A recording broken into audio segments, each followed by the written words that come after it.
I was a lieutenant, junior grade, in the United States Navy, stationed in Pearl Harbor, Hawaii at the Inactive Service Craft Facility. Many military people have very sad stories to tell. My 4 years in the Navy were all very happy, and I just wanted to tell what a happy story in the military could be like. When I graduated from college, was 1963, right when Vietnam was going very strong, and I was in danger of being drafted into the Army. And I didn't want to be drafted as just a regular Army soldier, so I'd always liked the Air Force. I went and talked to some Air Force people, and they said, well, why don't you take our Air Force exam to become an officer? So I did. A week or two later, I got a telephone call and said, congratulations, you passed the test, but we don't have any openings at Lackland Air Force Base for officers training for about 6 months. So we'll just put you in limbo, you won't have to sign in, and we'll contact you when we get closer. I was working for TWA in downtown Chicago and used to go over to Navy Pier from time to time, met a bunch of Navy officers over at Navy Pier, and they said, what the heck do you want to go into the Air Force for? You ought to go into the Navy. They said, well, take the Navy test to see if you could become a Navy officer, which I did.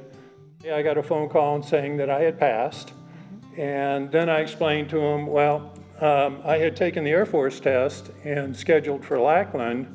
They said, don't worry about it, we'll get you out of the Air Force.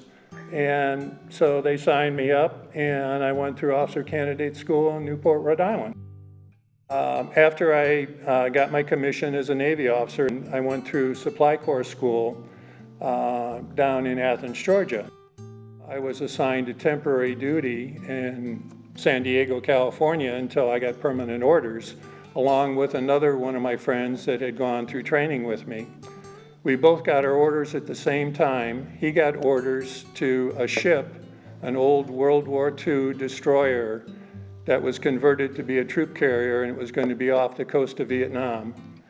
That was the orders that I got.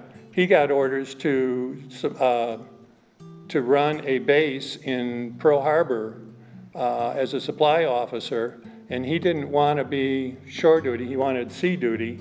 So we went to the Admiral in San Diego. He contacted the Chief of Naval Operations in Washington, and we swapped orders. And I went to Hawaii for the rest of my time in the Navy, and he went to sea duty off the coast of Vietnam. The base was on tropical hours because it would get so hot in the afternoon. We worked 6:30 in the morning till 12:30, 5 days a week. And instead of having to stay on duty on weekends, I could be on telephone duty. The Navy also permitted me, saying I had worked for TWA before I went into the Navy, to work for TWA in the afternoons. So I was a Navy officer in the morning and worked for TWA in Hawaii in the afternoon.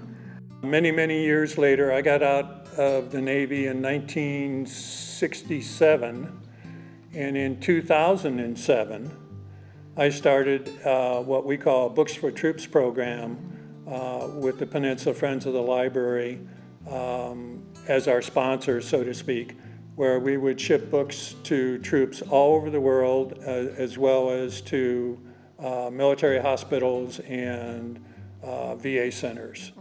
I had access to everything I needed when I was in the service, but I knew in Vietnam they had access to practically nothing, and I talked to a lot of friends of mine that had served in Vietnam, and they said, boy, it would have been great if we had had books or something to do in our free time. And so that's what just motivated me to do that. We've shipped 135,000 books to troops all over the world. I have 2 3-inch thick notebooks full of thank yous, both handwritten and emails that we've received from troops all over the world. It's been very rewarding. A lot of people don't realize what our troops need and how grateful they are of things, little things, like having a book to read in their downtime. Anything we can do to support our military, I think, is very important. Many military people find it very difficult to talk about their time in the service, particularly if they've seen any kind of conflict.